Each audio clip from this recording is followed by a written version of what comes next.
네, 안녕하세요. 또 오늘 전주에서 이렇게 또 다시 뵙게 됐고요. 저는 IPFS 한국데이터센터 조정현 연구센터장입니다. 여러 번 이제 그 교육이라고 해서 제가 여러 번 이렇게 그 설명을 많이 드렸었는데 이제 뭐 회장님도 지적하시는 게 조금 이제 길고 어렵다고 하셔가지고 오늘은 좀 짧게 파이코인하고 IPFS 기본적인 거 하고 이제 앞으로 전망 그리고 향후에 이제 어떤 식으로 적용될 건지에 대한 설명 좀 드리고요. 그리고 질문 있으시면 또 질문 받고 그런 식으로 진행해 보겠습니다.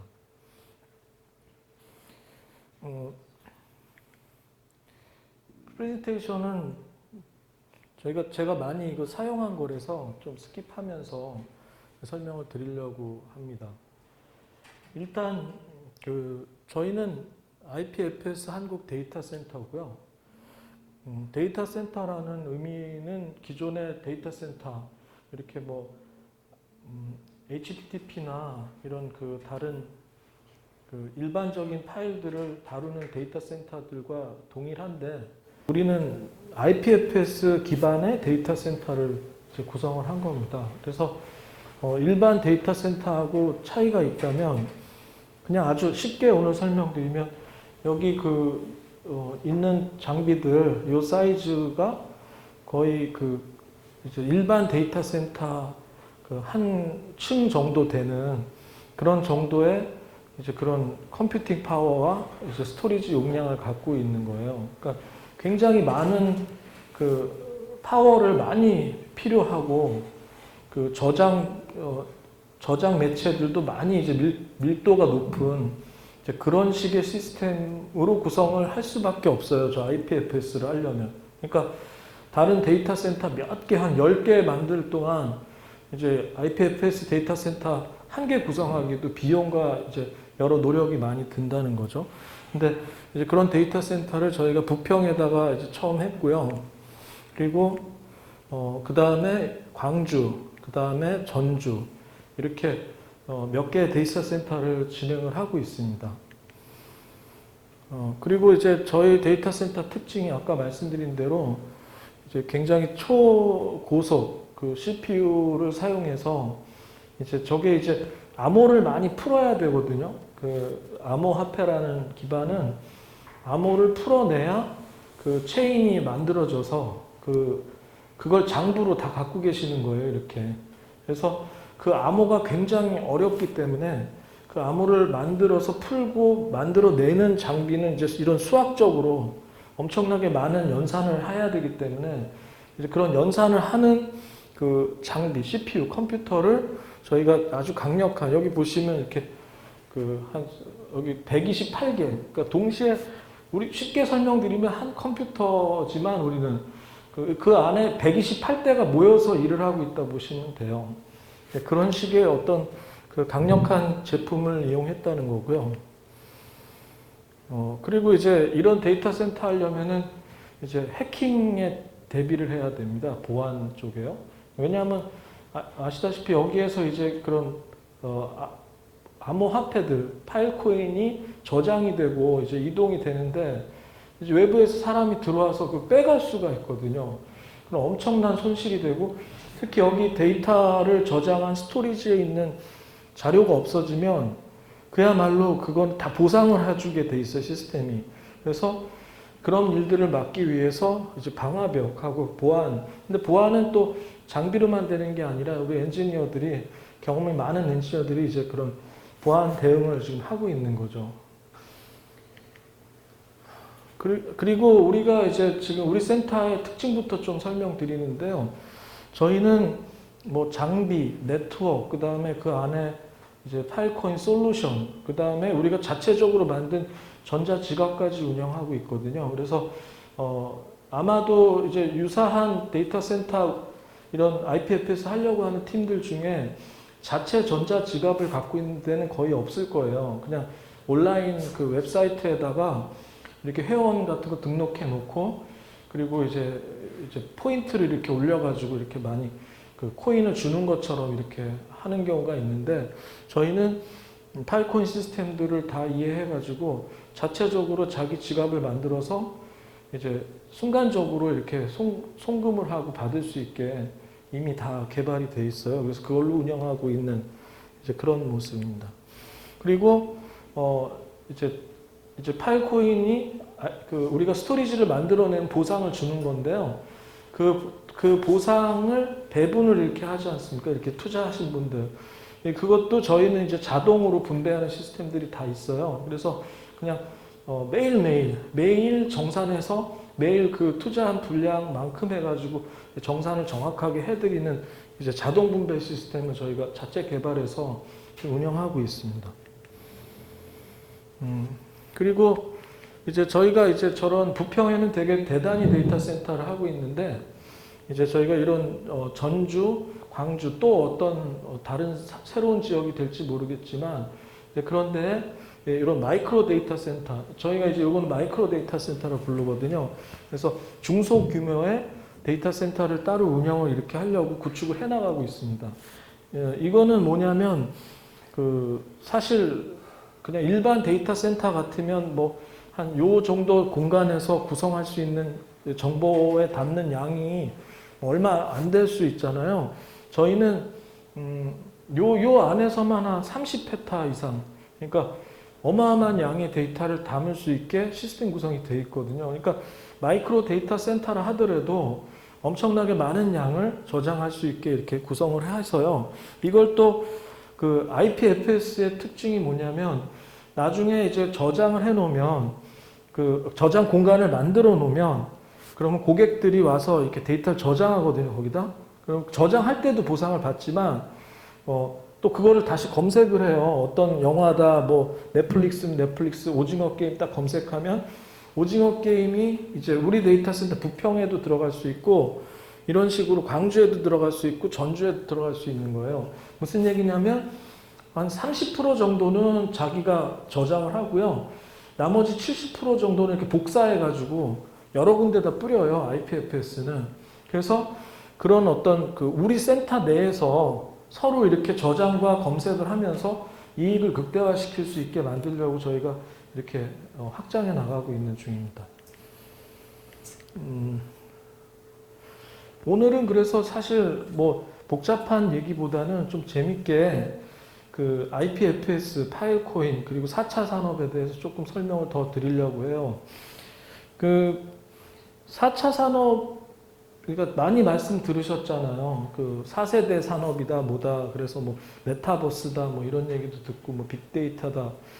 이게 쉽게 그냥 설명드리면, 과거 같으면은 제조만 해서, 이렇게 제조해서 먹고 살지 않습니까? 농사를 져서 먹고 살고. 그러니까 산업이라는 근본이 사람이 노동을 하고 움직여서 여기저기 다니면서 뭐 일을 해야 돈을 버는 시대가 과거였다면 4차 산업 시대는 엄청나게 많은 정보를 저장하거나 그거를 보내거나 이렇게 관리만 해주면 그 경제 구조가 그냥 뭐 가령 우리가 여기 전주면 전주에서 요 동네에서 뭐 이렇게 뭐 음식을 팔아서 돈을 버는 그런 개념이 아니라 전 지구적으로 이 시스템에다가 우리가 투자를 하면 자기가 가지고 있는 시스템에 해당하는 보상, 돈이 들어오는 그런 구조예요.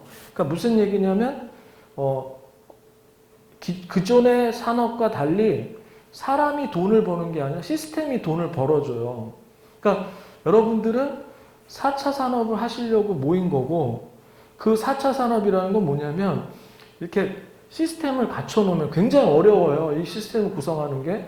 이걸 갖춰놓으면 그 장비와 그 스토리지, 저장 공간이 돈 벌어주는 거예요.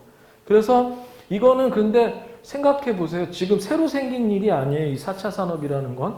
뭐냐면 여러분들 아시는 리니지, 뭐 게임 있지 않습니까? NC소프트, 리니지, 롤 같은 다른 게임들 그거 그냥 만들어만 놓으면 사람들이 그냥 들어와서 거기서 운영을 하고 계속 돈이 나오는 거예요. 그리고 가상의 아이템을 만들어서 또 계속 집어넣어주면 계속 돈이 나오고.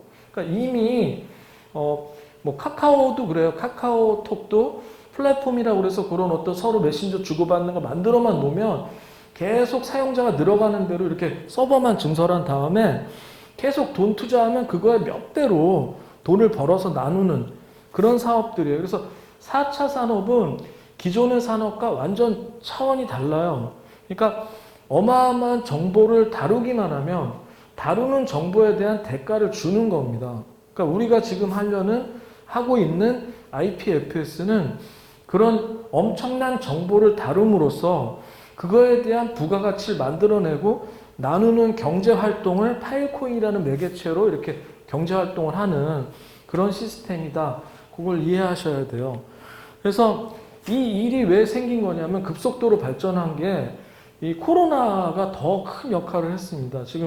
우리 지금 되게 불편하게 만들어가지고 사람들이 다 집에만 있다 보니까 집에서 다 그 영상통화하고 데이터를 전부 주고받으면서 업무도 그걸로 보고 놀이도 그걸로 하면서 결과적으로 여기 나와 있지만 어마어마한 양의 데이터들이 늘어나고 있어요. 영화도 너무 지금 오히려 영화관을 못 가게 한 다음에 실제로 많은 영화들이 제작이 됐어요. 아시다시피 넷플릭스나 애플 TV 플러스, 디즈니 플러스 이런 데서 막대한 양의 영화들이 더 많이 생기면서 전 세계적으로 과거 10년 동안 촬영했던 영화보다 훨씬 많은 양의 영화들이 지금 몇 년간에 생산이 됐거든요. 그 데이터들이 어디에 들어가야 되겠습니까? 그래서 그 막대한 데이터들이 지금 어떤 저장되고 관리되면서 돈을 많이 벌고 또 돈을 쓰고 있는 그런 경제 활동이 일어나고 있는 거죠. 그래서 또 한 가지는 그런 데이터들이 전쟁이 이번에 우크라이나에서 났잖아요. 그리고 또 우리 한국도 전쟁을 거쳤고 그리고 중동도 또 일본 같은 경우는 지금 지진에 대한 지금 공포가 많이 있는데 이제 그런 나라들 또 전쟁과 환란을 겪는 나라들이 한 번만 그런 일을 겪고 나면 너무나 소중한 그 자료들이 다 소실되는 거예요. 특히 이제 우리가 알고 있는 서버에다가 중앙 집중적으로 데이터를 넣어놓잖아요. 그러면 안전하다고 오해하는 거예요. 오히려 그냥 서버에 하나 미사일이라도 떨어지면 그냥 거기에서 그냥 몽땅 없어지는 거죠. 그래서 기존에는 어떤 식으로 이걸 했냐면 이걸 없어지지 않게 하기 위해서 그 백업을 했어요. 백업. 여러분들도 USB 가지고 다니시다 막 없어진 적 많이 있으시죠? 잊어버리면 소중한 키 같은 것들 없어지고 데이터 없어졌는데 그거를 복사를 해 놓으셨죠. 계속. 그래서 그 복사하는 방식을 바꾼 거라고 보시면 돼요. IPFS는 그전에는 여기 보시면 서버 하나에다 이렇게 넣죠. 여기 정부입니다. 정부에서 이렇게 검열을 할 수가 있죠. 딱 들어오는 데이터들을 다 보고 검열을 할 수가 있는데 IPFS는 어떻게 하냐면 하나의 데이터를 이렇게 여러 개로 카피해서 뿌려요. 700개, 800개, 1000개, 2만 개, 10만 개까지 뿌리는 거예요. 계속. 그러면 데이터의 중요도에 따라서 더 많이 뿌려요. 그러면 쉽게 말해서 오징어 게임이 우리가 만든 우리나라의 그 중요한 컨텐츠인 오징어 게임이 나와서 이제 복사 됐지만 IPFS 오징어 게임이 올라가면 어마어마한 양으로 복사가 되는 거예요. 그래서 복사돼 있는 거죠. 그러니까 검열을 할 수가 없죠. 한 군데만 있는 게 아니니까. 그리고 이게 또 뭐가 좋냐면 IPFS를 쓰면 복사하고 이러니까 오히려 좀 느릴지 않을까 이런 생각들을 많이 하시는데 기존의 데이터는 여기서부터 이렇게 끌어와야 돼요. 이렇게 전체를 가져오려면요. 근데 IPFS는 어떤 방식이냐면 자기가 한국에 있잖아요. 한국에 있으면 한국의 전주에서 제일 가까운 데 있는 IPFS 데이터 센터에 있는 오징어 게임부터 끌어와 봅니다. 이렇게 조각을요. 그리고 심지어는 동시에 여기서 오징어 게임 일부, 자꾸 오징어 게임을 얘기하게 되는데 일부의 1편을 끌어오면서 동시에 2편, 3편은 또 광주 쪽에서 끌어와요. 가까운 쪽에서. 동시에 조립을 하는 겁니다. 그러니까 한 편이 또 나눠져 있기도 하고 그래서 이런 식으로 동시에 끌어오기 때문에 이제 속도가 굉장히 빠른 거예요. 그래서 실제로 굉장히 빠른 거는 테스트에 의해서 다 알게 됐고요. 그리고 이런 그 IPFS, 그래서 지금 오늘 다시 또 리마인드 해드리는데, 우리는 4차 산업을 이제 하려고 모인 거고, 투자하고 같이 일을 하는 거고, 두 번째는 뭐냐면, 그 IPFS 시스템들을 이제 많은 사람들한테 제공하는 사업을 하는 거예요. 제공하는 사업을 하는데, 이게 아직 미래 사업이다라고 오해하실 수 있는데, 이미 많은 사람들이 많은 회사가 뭐 여기 보시면 뭐 구글, 크롬, 넷플릭스 뭐 이거는 이더리움이죠. 이더리움도 다 IPFS 같이 하고 있어요. 이런 큰 회사들이 이미 IPFS 프로토콜 랩스하고 이제 같이 일을 하고 있어요. 그래서 조만간에는 여러분들이 쓰시는 그 마이크로소프트 윈도우나 아니면 맥북 같은데, OS X 같은데 이렇게 마우스 클릭만 하시면, 그동안에는 저장을 어디다 할까 할 때 C 드라이브, D 드라이브 하셨잖아요. 그 밑에 IPFS가 들어가는 거예요. 그걸로 딱 넣으면 언제든지 자기가 이제 갖고 있던 데이터를 가져올 수 있고, 심지어는 천재지변이 나서 어디가 무너지거나 망가져도 또 딴 데서 똑같은 데이터를 끌어와요. 그러니까 절대 없어지지 않는 겁니다. 그래서 이런 시스템이라는 걸 말씀드리고 싶고요. 그러다 보니까 전 세계 사람들한테 이제 이걸 공급할 수 있는 이런 걸 투자하게 만든 거 아닙니까? 누가 투자를 해야지 이게 유지가 되잖아요. 제공을 할 수. 그래서 많은 투자를 불러일으켜서 제공하는 비용을 싸게 만드는 거예요. 이 저장소 쓰는 돈을요. 그래서 많은 사람들이 그걸 물어봐요. 과연 이게 KT나 SK같이 대단위로 투자하는 회사들보다 싸겠냐? 당연히 싸요. 왜 그러냐? 그 사람들은 자기네들 전략에 의해서 스스로 이제 늘리고 있지 않습니까? 나름대로 막대한 투자를 하죠. 뭐 조단위 한다고 보시면 조도 큰 돈이죠. IPFS 세계에서는 그거는 돈도 아니에요. 지금 우리가 지금 필폭스 들어가 보시면 엑사바이트 기준으로 굉장히 많이 이렇게 증가가 되고 있거든요. 그 어마어마한 양을 만약에 KT가 한다고 생각해 보세요. 만약에 KT한테 만약에 200조 내가지고 스토리지랑 이거 다 만들어 달라, IPFS 하겠다, 할 수 있겠습니까? 각각의 사용자들, 전 세계에 있는 기업들한테 파일코인이라는 어떤 부가가치를 보여주면서 저장소를 만들어내면은 계속 파일코인을 주는 생태계를 만들었기 때문에 막 뛰어들어서 가능한 거예요. 그래서 이게 더 커져야 이제 상용화 된다고 보시면 돼요. 그래서 이 모든 얘기의 이제 핵심은 웹3라고 보실 수가 있어요. 웹3. 이 웹3라는 게 뭐냐면, 이거 굉장히 중요한 얘기예요. 웹 3.0, 웹3. 아주 쉽게 그냥 설명을 드리자면, 잠시 앉으시고 하시죠.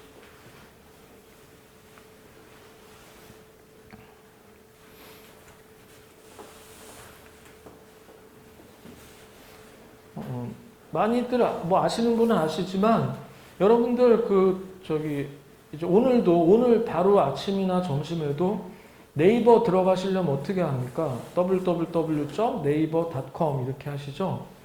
예? 그런데 중요한 게 그 네이버를 들어간다는 건 뭐냐면, 웹 2.0에서 www.naver.com을 치면 도메인 네임 서버, 그게 도메인이거든요. 네이버.com이라는 도메인 네임 서버라는 데로 날아가서 거기서 네이버 서버 주소를 찾아요. 그 주소로 가서 그쪽 서버에 들어가는 겁니다. 특정 한 개의 서버에. 그게 그동안의 웹 2.0이었어요. 그러니까 웹 2.0, 1.0이랑 똑같은데 보안이 더 강조됩니다. 근데 웹 3.0은 뭐냐면 주소가 없어요. 없어져요, 이제. 주소가 없어지고 콘텐츠가 주소가 됩니다. 그럼 무슨 얘기냐면, 제가 여기다 좀 표현했으면 좋았는데, 여러분들 지금 암호화폐 거래하거나 이렇게 하실 때 보면 주소가 굉장히 복잡한 이렇게 쫙 나와 있죠. 아주 긴. 그걸 해시코드라고 그래요. 그러니까 암호화된 코드로 생성이 됩니다, 주소가.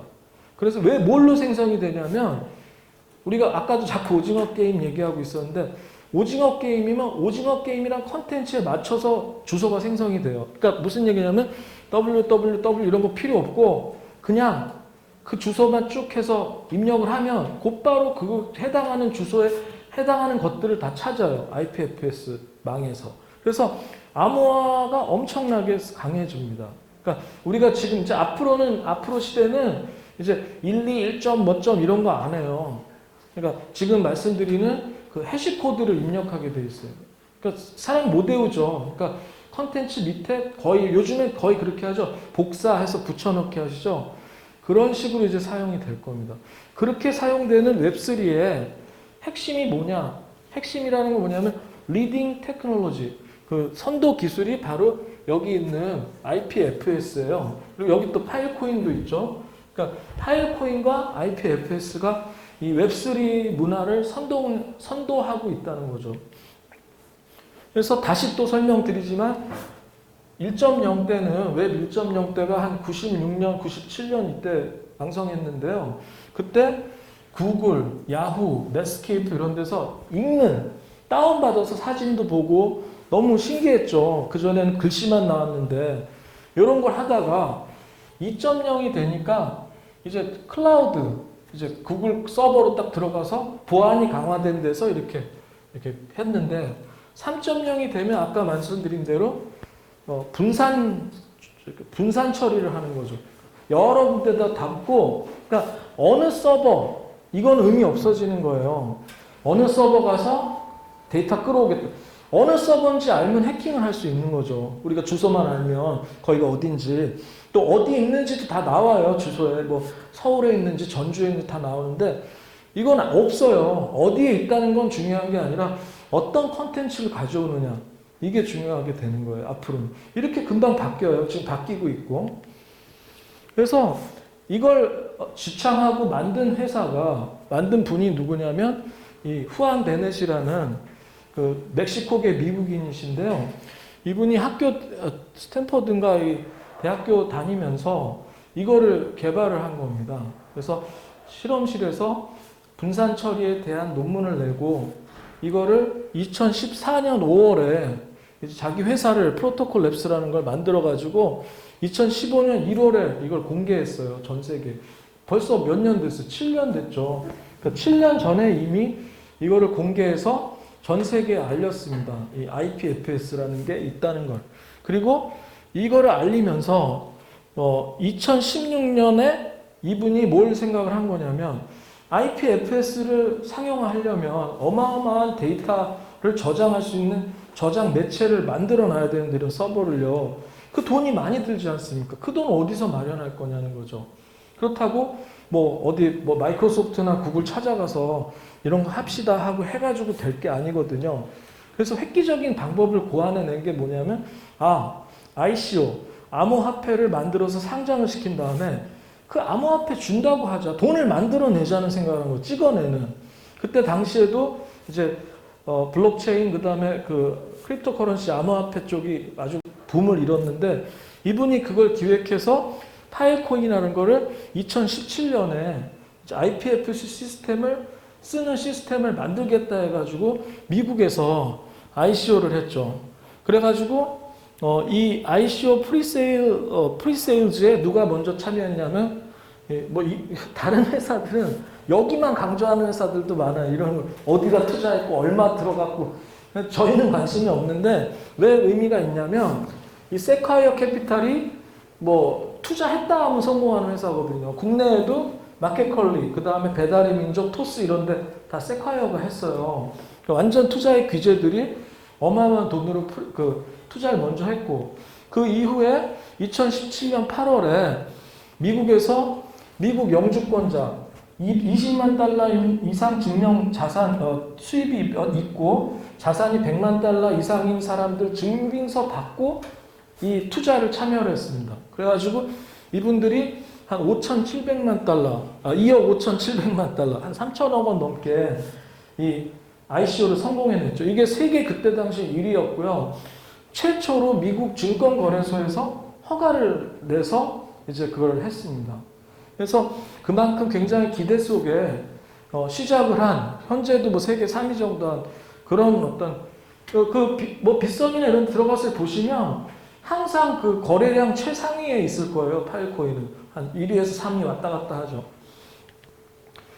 그런데 이제 이거를 우리는 파일코인을 어떻게 보면 받는 이제 비즈니스라고 이제 처음 생각하고 이렇게 참여하시게 되겠지만, 제가 아까 설명드린 대로 이거는 IPFS라는 저장소를 전 세계에 만들어내서 수많은 사람들이 아주 매일매일 쓰게 만들고 그거에 대한 사용료를 우리가 받는 사업이에요. 그런 사업을 하기 위해서 전 세계에서, 이게 벌써 한 1년 전 얘기인데 88만 개를 시도를 하는 거예요. 이걸 만들어내 보려고. 이 노드라고 그러거든요. IPFS 그 파일코인이 생성이 될 수 있는 노드를 만들기 위해서 88만 개가 도전을 해도 현재는 3,000개 이상 성공을 했고요. 2,300여 개, 1년 전에 2,300개밖에 성공을 못해요. 그러니까 엄청나게 그 성공하기 힘든, 지금은 3,995개 노드 중에 이제 80만 개, 100만 개 이상이 이제 시도를 하는 겁니다. 그렇게 어렵게 그 만들었고요. 그리고 지금 현재 한 16 엑사바이트. 그래서 넷플릭스 전체 컨텐츠가 지금 12번이라고 얘기하는 거 한테 수십 번 들어갈 수 있는 양이에요. 엄청난 양이 이미 그 IPFS 프로토콜 랩스의 파일코인 시스템에 생성이 돼 있어요. 그리고 이렇게 해서 생성을 하면 코인을 주는 거죠. 그러니까 그런 사업이에요. 그러니까 왜 코인으로 하게 됐냐면 그게 국가 간을 초월하기 위해서 만든 거예요. 그러니까 미국에서 하면 뭐 달러로 주고 하면 뭐 한국에서 원화로 환전하고 해야 되는데 그럴 필요가 없죠. 그래서 총 14억 개가 마이닝해서 나와요. 근데 그게 186년 정도 걸려요. 총 하는데. 여러분들 아시는 비트코인이 지금 200만 개 정도 남았거든요. 전체 채굴 중에. 200만 개 하는데 120년인가 하여튼 걸려요. 그 점점 이제 그 암호 난이도가 올라가면서 체인이 늘어나는 거죠. 늘어난다는 건 뭐냐면 여기 우리끼리 이렇게 앉아있는 분들이 같은 체인을 나눠 가지고 있는 거거든요. 내가 그 체인에 정보가 있어요. 그러니까 전 세계 누구라도 파일코인 갖고 있는 사람이면 우리 체인 안에 기록이 돼 있는 거예요. 그래서 속일 수가 없는 거죠. 그런데 그 중에 그래서 70%는 70%가 그런 식으로 스토리지가 만들어진 보상으로 주고요. 나머지 30%를 창업자들하고 이렇게 개발자들이 나눠 갖고 있어요. 그리고 제일 중요한 게 또 이걸 하면은 보상에 대한 이제 관심 때문에 이제 투자를 하신 거잖아요. 그 보상이 총 3가지 분류로 나눠집니다. 그래서 처음에 여기 지금 하고 있는 것처럼 일단 설치 완료해서 블럭을 생성하면, 블럭이라는 게 뭐냐면 데이터를 담을 수 있는 바구니예요. 그 암호화된 바구니를 생성을 하면 생성된 거를 매일매일 그 프로토콜 랩스 본사에 증명을 해야 돼요. 그걸 시공간 증명이라고 그러거든요. 그걸 증명을 하면 그 시간에 들어와요. 서버로. 그래가지고 서버를 막 흔들어요. 우리 그 전문 용어로 이거 하는 사람들 드드드 한다고 그러거든요. 그러니까 시스템을 막 부하를 줘가지고 이게 그 하드웨어가 멀쩡한지, 네트워크가 충분히 안정적인지, 스토리지가 멀쩡한지 이렇게 맞춰보고 다 그걸 해봐요. 그래서 그 엄청난 부하를 견뎌야 넘어가요. 안 그러면 어떻게 되냐면 그 만들어진 섹터를 다 내려버려요. 저장소를. 내리고 어떻게 하냐? 다시 24시간, 내일까지 복구를 안 해놓으면 그러니까 또 들어와 봐요. 내일 그 다음날 또 들어와서 드드드드 해봤을 때 문제가 없으면 다시 회복을 시켜주고요. 그 다음에 문제가 그대로 있으면 담보로 들어갔던 코인을 태워요. 소각시켜요. 그래서 한마디로 시스템을 안정적으로 유지하지 않으면 큰 대가를 치르는 그런 겁니다. 시스템입니다. 그래서 전 세계에 이게 많이 있어도 자기네들이 들어간 담보 때문에 담보로 파일코인을 역시 주죠. 그렇기 때문에 함부로 못해요. 시스템을. 그러니까 유지를 해야 돼요. 근데 유지하기가 되게 어렵습니다. 기술이 많이 필요하고 네트워크, 하드웨어, 소프트웨어 기술들이 많이 필요한, 그래서 기술 사업입니다.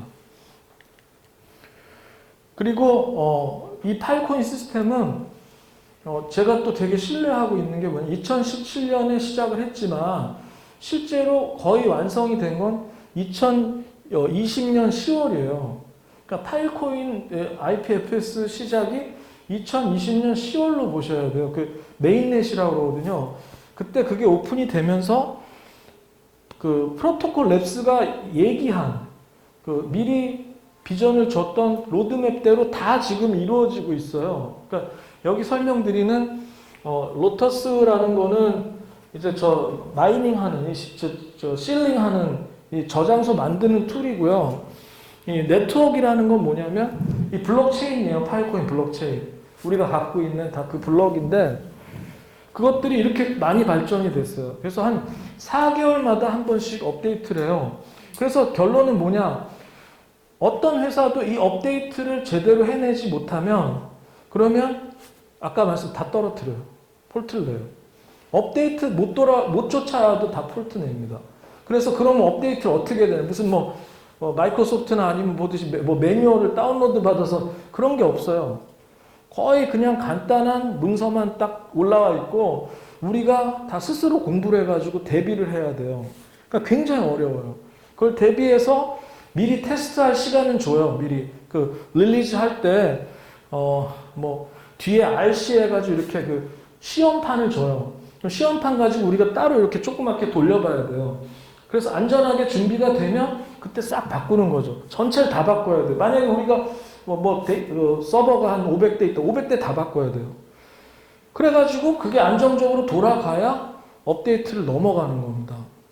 근데 그 업데이트에 대한 기대는 굉장히 큰 거죠. 왜냐하면 이미 우리가 알고 있는 지금은 이제 증명만 해서 한 15% 아까 제가 잠깐 넘어갔는데 이제 설치 완료돼서 블록 생성하고 증명만 하면 15%예요. 그게 그 보상이 우리가 지금 받고 있는 보상은 나머지 85%는 고객이 진짜 데이터를 넣었을 때 고객이 이제 어떻게 넣냐면 그러니까 우리가 팔러다니는 게 아니에요. 이 저장 공간을 만들어 놓고 미국에서 그 프로토콜 랩스가 만든 마켓이 있습니다. 마켓. 글로 고객들이 들어와요. 그래서 고객의 건전도도 체크가 돼요. 무슨 얘기 거기다 그 포르노 같은 거 올리고 그러면 안 되잖아요. 그쪽에서 검열하고 그리고 고객은 다시 우리 저장기 어떤 퀄리티 수준을 봐요. 그 평점 데이터가 있거든요. 그걸 보고 조금 싼 거에다가 이제 투자를 하는 거예요. 그럼 사요. 그럼 그 산 게 여기에 들어오는 거예요. 우리한테. 그래서 우리가 팔리면, 그러니까 만들어 놓으면 15% 주고 팔리면 15% 또 준다는 거죠. 그리고 그렇게 해가지고 데이터가 저장이 됐는데 고객들이, 그건 다른 사람들이죠. 그 데이터 보려고 하는 사람들. 넷플릭스 유저들이나 보잖아요? 그럼 히트라고 그래요, 히트. 한번 딱 봐주면 또 70%가 나머지가 다 그 보상입니다. 그러니까 지금 우리가 받고 있는 건 그야말로 일부일 뿐이고 훨씬 많은 양이 만들어 놓으면 계속 나오는 거죠. 그러니까 지금 사실, 지금 시점에 투자해가지고 배분이 얼마 되고 큰 의미는 없어요. 그게 이제 활용되면서 받는 보상이 큰 거죠. 그래서 그걸 위해서 이 프로토콜 랩스가 이렇게 업데이트를 하는 거죠.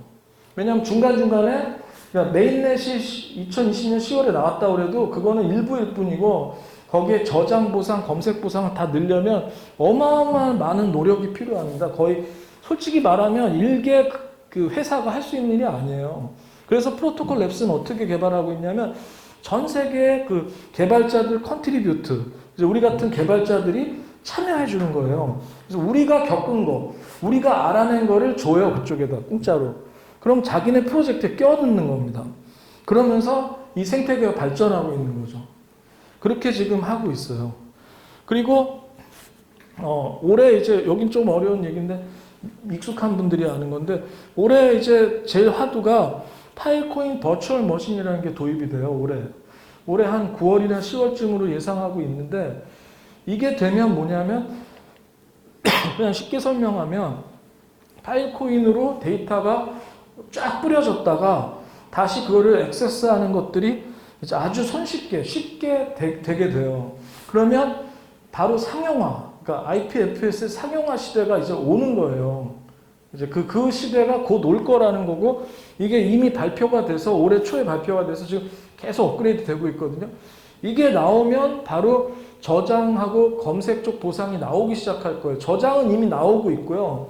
뭐 공증이 이렇게 해서 나오고 있고, 그래서 곧 아주 상용화되고, 또 이제 좋은 소식이 뭐냐면 이더리움, 여러분들 아시는 이더리움이라는 가장 많이 사용하는 암호화폐가 파일코인하고 같이 일을 하게 됐어요. 그래서 이더리움의 그 블록체인 체인을 파일코인 쪽에 그 IPFS 스토리지에다 저장하는 이런 식으로 콜라보레이션을 지금 하고 있는 중이고요. 그리고 제가 나머지 넘어갈게요. 그리고 이제 파일코인이 이제 NFT, 여러분들 아시는 NFT하고 뗄 수가 없어요. IPFS가. 왜냐하면 NFT라는 게 코인을 역이용한 거예요. 그러니까 코인이 막 만들어지기도 하지만 블록은 한 개밖에 없고요. 전 세계 딱 유일한 거니까 그걸 증명으로 쓰는 거거든요. 그래서 뭐 미술 데이터가 이렇게 있으면 거기다 하나 증명해서 이게 진짜 하나밖에 없다. 근데 그 데이터는 크다는 거죠. 이게 뭐라는 정보는 작지만 미술품 사이즈는 크잖아요. 뭐 비브린가 그 사람 뭐 몇백억 원, 몇천억 원 번 것들도 데이터가 엄청나게 큰데 그걸 저장을 어디다 합니까? 그러니까 IPFS에다 하려고 하는 거죠. 그래서 이런 시대가 지금 되고 있다는 거예요. 그래서 오늘 이제 제가 설명드린 골자는 뭐냐면, 많은 사람들이 파일코인 하려고 이렇게 오셨을 때, 이제 그 비트코인 채굴이나 이더리움 채굴하고 이제 유사하게 생각하고, 그거보다 좀 뭐랄까 보상이 좀 많이 되는 뭐 그런 코인 아니냐, 뭐 가격은 그냥 적당한, 이렇게 오해하고 오시는데 절대 아닌 거죠. 뭐냐면 그거는 그냥 그 IPFS라는 저장소를 유지하기 위한 생태계를, 그 생태계, 경제 생태계죠. 그러니까 우리가 먹고 살고 하는 시스템 만들어내려고 파일코인을 지불수단으로 만든 거고, 핵심은 뭐냐면 이 저장소가 늘어나면 늘어날수록 이 세계 인류들이 쓸 수 있는 저장소를 만들어내고 있다는 거예요. 그래서 이게 모이면 이제 앞으로는 누구나 그냥 거기다 저장을 하는 거죠. 그 일예로 이거 비슷한 프로젝트가 대여섯 개가 출연을 했었어요. 작년, 재작년에. 그래서 저장소를 저장을 하면서 코인을 뭐 준다 식으로요. 다 망했습니다. 다 망했어요. 최근에 특히 엄청난 일이 있었는데 21년도에 치아코인이라고 중국에서 나와가지고, 그거는 PC로도 이렇게 하거든요. PC로도 이렇게 다 대부분 다 암호화를 아주 간단하게 하는 것들이에요. 간단하게. 그러다 보니까 그거는 누구나 할 수 있고, 누구나 한다는 건 뭐냐면 누구나 책임을 안 진다는 겁니다. 그래서 어떤 일이 생겼냐면 작년 1월부터 4월, 6월까지 전 세계에 있는 하드디스크가 동이 났었어요. 돈 주고 못 사요. 우리 거래처가 태국의 공장에서 그 하드디스크를 봤는데, 그 하드디스크가 있어야지 우리도 저장소를 만들잖아요. 근데 막 중국 분들이 와가지고 30만 개를 현찰로 사가는 거예요. 그러니까 그걸로 뭘 하려고 하냐? 치아코인을 만든다고. 그래서 저도 관심이 있어서 그것도 그 하는 걸 봤어요. 이더리움하고 파일코인하고 약간 섞어가지고 좀 했는데 어떻게 됐냐? 결과적으로는 상장도 제대로 못하고 프리 시장에서 막 팔리기 시작해서 10몇만 원도 되고 막 뭐 보상도 막 줘요. 그래서 전 세계적인 쓰레기가 만들어졌어요. 지금 어마어마한 양의 그 하드디스크 쓰지도 못하는 것들. 그리고 그때 당시에 우리 없어가지고 막 4배, 5배 주고 샀어요. 그 하드 구하느라고. 그래서 막대한 어떤 그 돈을 가지고 머니게임 하는 게 아니라 이거는 기술 사업이에요. 그래서 IPFS의 창시자가 만든 회사에서 고도의 기술 개발을 통한 이런 컨트리뷰트 하는 사람들이 모여서 전 세계적으로 이렇게 데이터를 분산해서 저장하는 시스템 만드는데, 문제는 그거를 하드디스크도 사야 되고 서버도 엄청나게 강력한 서버도 사야 되는 투자가 필요하잖아요. 근데 누가 한 사람 개인이 투자하긴 힘든 거기 때문에 많은 사업자들, 그러니까 저는 이렇게 여러분들 사업자라고 말씀드릴 수 있는데 사업자들이 모여서 투자를 해가지고 이렇게 큰 스토리지 센터를 만들어내는 거예요. 그래서 여기 있는 모든 스토리지마다 본인들 지분을 가지고 그거에 대한 배당을 받고 그리고 계속 관심을 가지면서 이제 파일코인 시장 또 그 생태계가 커지고 또 내 노트북에도 이제 보면 이제 IPFS 써 있고 거기다가 데이터도 올려보고 또 사람들한테 소개도 하고 해서 이런 IPFS라는 시스템에 대한 전도사가 되시는 거예요. 그러면 우리 아까 설명드린 웹 2.0, 웹 1.0 때 이거 우리 참 그때도 놀라웠잖아요. 그때 누가 이제 넷스케이프 막 써요. 저도 야후 쓰면 못 쓰는 사람들은 와 이거 다운로드도 되고 막 이제 사진도 나오고 하니 신기했잖아요. 그때는 누구도 이렇게 커질 줄 몰랐다는 거죠. 근데 이제 웹 2.0 되면서 엄청나게 돈을 벌고 사람들이 이렇게 했는데 결국에는 웹 3.0으로 가는 과정에 다시 바로 IPFS가 있다는 거예요. 거기에 투자하신 거고 거기에 참여하시는 사업이라는 걸 잊지 마시고요. 4차 산업. 4차 산업은 또 한 번 다 제가 리마인드 드릴게요. 우리가 하는 건 4차 산업입니다. 4차 산업은 과거처럼 몸을 써서 막 하는 산업이 아니고요.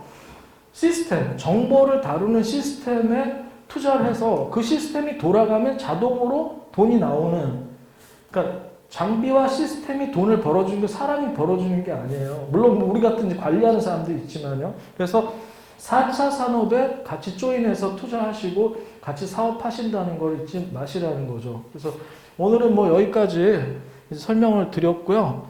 궁금한 건 질문 좀 해주시면 제가 답변 드리겠습니다.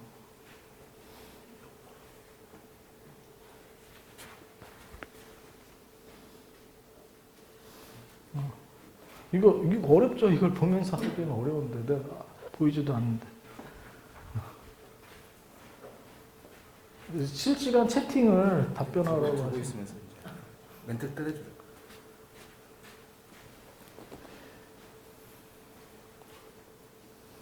뭐라고 하시죠? 뭐, 저 궁금하신 거 저기 한번 물어봐 주세요. 아주 간단한 것도 괜찮고, 저는 이제 제가 기술적으로, 원론적으로 설명을 드릴 수 있거든요.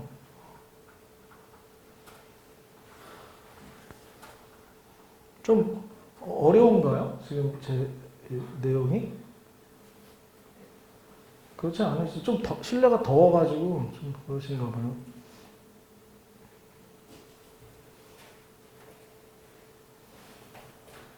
NFT 코인이 예. 지금 대체 불가능한 토큰이잖아요. 예, 맞습니다. 예. 그거는 나중에 이제 파일코인 같은 거 지금 대체 불가능한 코인 아니에요? NFT 코인? 파일코인에도 NFT를 발행할 수 있는 기능이 있습니다. 그러니까 NFT라는 건 똑같은 코인, 그러니까 암호화폐예요. 그런데 발행하는 시스템이 다릅니다. 그러니까 파일코인은 이미 파일코인 자체 메인넷이라는 걸 가지고 그 체인을 만들어서 거기서 그 룰대로 하는 거고, NFT를 생성할 때 파일코인으로도 생성할 수 있고요. 지금은 가장 많이 생성하고 있는 게 이더리움을 가지고 생성을 합니다. 그래서 지금 카카오도 NFT 생성하는 그게 있고요. 생각보다 어렵지 않습니다. 여러분들도 그냥 사이트 들어가서 그 NFT를 생성하시, 그 민팅이라고 그러거든요. 만들어서 올릴 수는 있어요. 그러니까 코인을 만드는 거에 대한 기술은 어려운 건 아닙니다.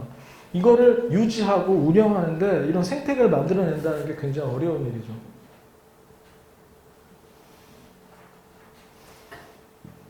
또 궁금하신 거 해주세요. 여기도.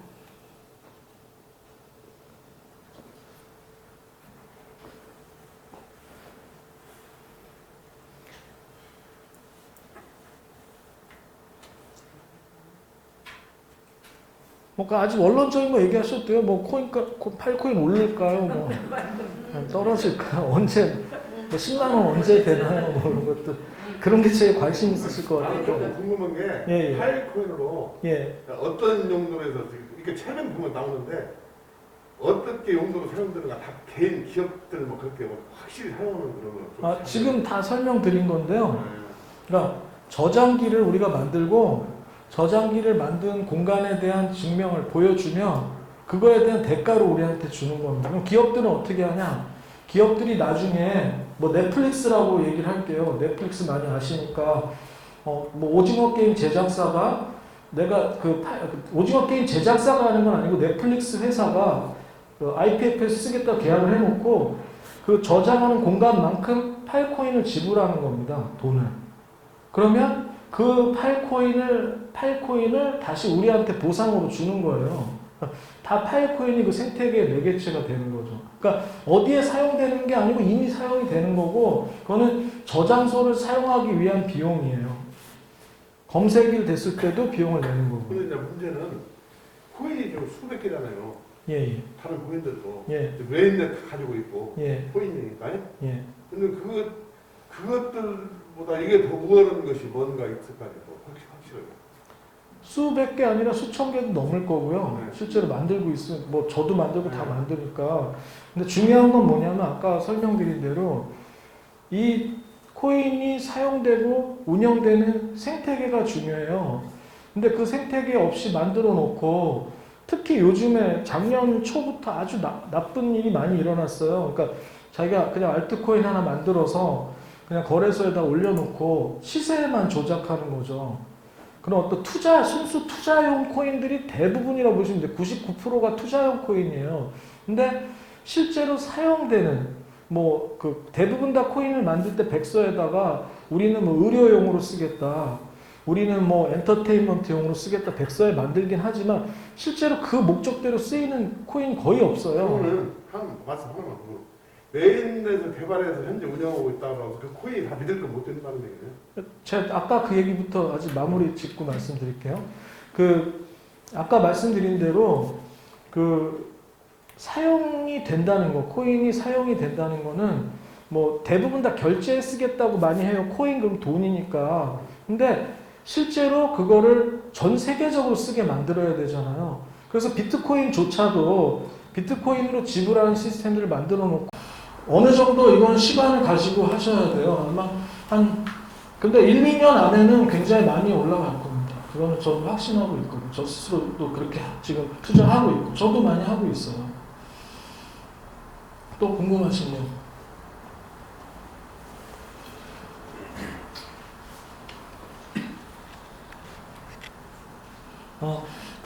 지금 톡으로 데이터 캡에 대해서 질문하신 분이 있어요.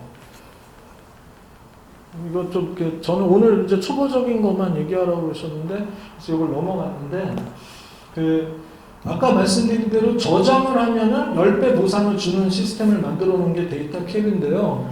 데이터 캡이라는 게 이렇게 뭐 쉬웠다는 거잖아요. 아무 데이터나 막 넣어가지고 보상을 주면 막 시장이 문란해질 거 아닙니까? 그러니까 공증인이라는 걸 세워요. 공증인이라는 걸 어떻게 세우냐면 프로토콜 랩스가 지정한 사람들, 뭐 자기하고 친한 사람들일지도 모르고 많이 활동한 기터브라는 데 많이 활동한 사람들을 대상으로 골라서 공증인을 세워가지고 전 세계적으로 공증인들이 그 데이터 캡을 들고 있어요. 그러니까 들고 있으면 그 들고 있는 데이터 캡을 달라 이렇게 어떤 프로포즈를 하는 거죠, 거기다. 그러면 공증인이 보고 오케이 주겠다 하면 이제 조금씩 줘요. 요즘에 라지 데이터 캡이라서 많이 받아간 데도 있고 중국에서 또 많은 투자를 한 데는 많이 줬어요, 이미. 중국 모 회사들은 몇 페타씩 가지고 있어요. 그러면 그거를 가지고 데이터 캡으로 실링을 하면 실제 데이터를 넣으면 그러면 실제로 10배로 섹터가 갑자기 늘어나요. 그러니까 여기 하드디스크는 1개인데 10개가 되는 거죠, 논리적으로. 근데 이게 뭐가 맹점이 있냐면 지금 데이터 캡으로 실링을 해서 이렇게 한 달 동안 하루에 몇 테라씩 올린 데들이 있는데 실링한 내용을 제가 보여드리고 싶은데 30쭉 이렇게 해서 올려요. 그 안에 뭐가 들어가 있겠냐. 실제 데이터는 없어요. 그냥 자기네들이 이제 그냥 소위 말하는 그냥 미디어 파일들 하나 가지고 계속 넣는 거예요. 그래가지고 쫙 올려요.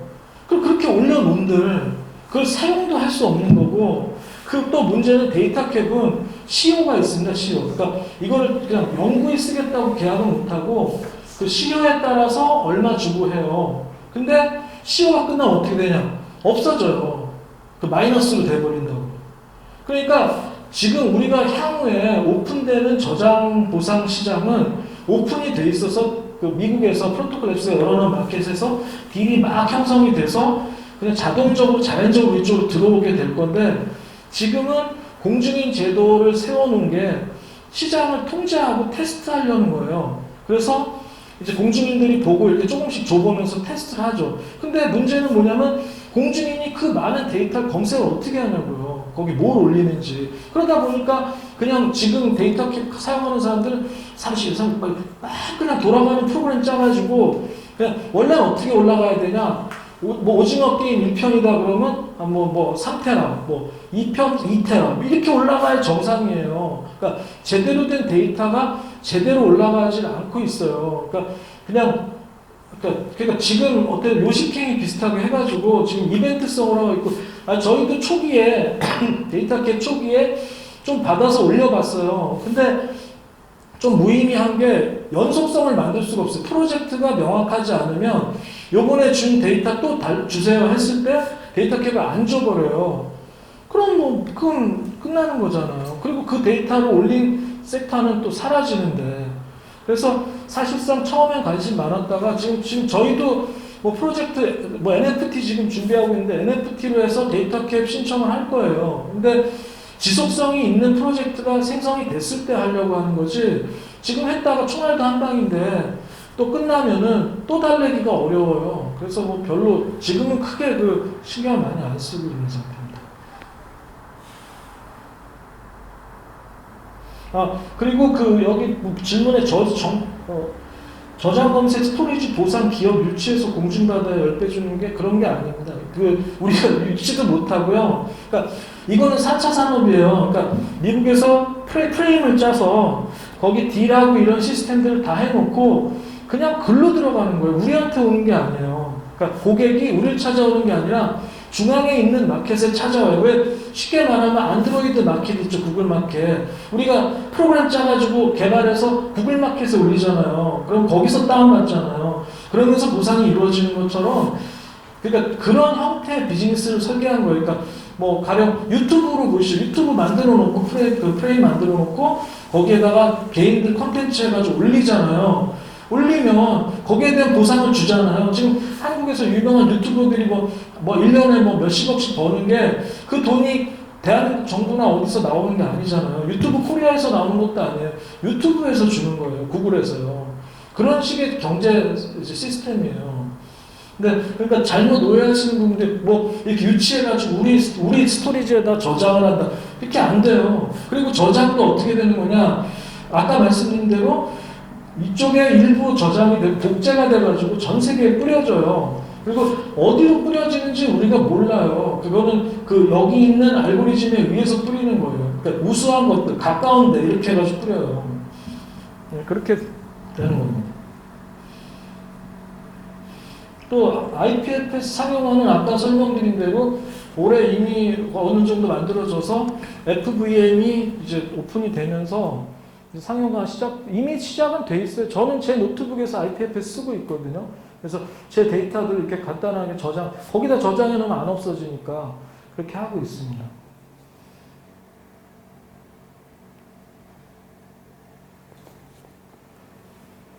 또 궁금하신 거 뭐 물어봤어요. 하여튼 아까 질문해 주신 대로 코인 가격이 이제 폭락을 했어요, 지금. 근데 그냥 저 개인적으로 우리 하는 비즈니스는 지금이 적기일 수밖에 없어요. 왜냐하면 담보가 들어가니까 이게 담보 없이는 실링이 안 되는데 담보가 작년에 10만 원 넘었잖아요. 그러면 여기 뒤에 잘 안 보이시겠지만 요 렉 하나가 빌딩 하나예요. 막 15억 이렇게 들어가요. 요 하나가. 이거 10개면 150억이에요. 그럼 누가 해요, 그러면? 그 빌딩을 사지. 여기 150억 요만큼 넣어놓고. 근데 그래서 담보금이 쌀 때 실링을 하고 준비를 해놓는 거예요. 그리고 이제 코인 값이 올라가면 보상이 나오면 투자금 대비해서 훨씬 더 이익이 드러나잖아요. 그렇게 하는 사업이에요. 그래서 저희한테는 지금이 오히려 조금 유리한 면이 있어요. 그래서 코인 값이 싸졌을 때는 실링하고 이런 쪽에다가 투자를 하고 코인값이 높아지면은 이제 시장에다가 이제 뭐 유통시키고 뭐 그런 식으로 운영하시는 거죠. 그래서 유리해요, 양쪽 다.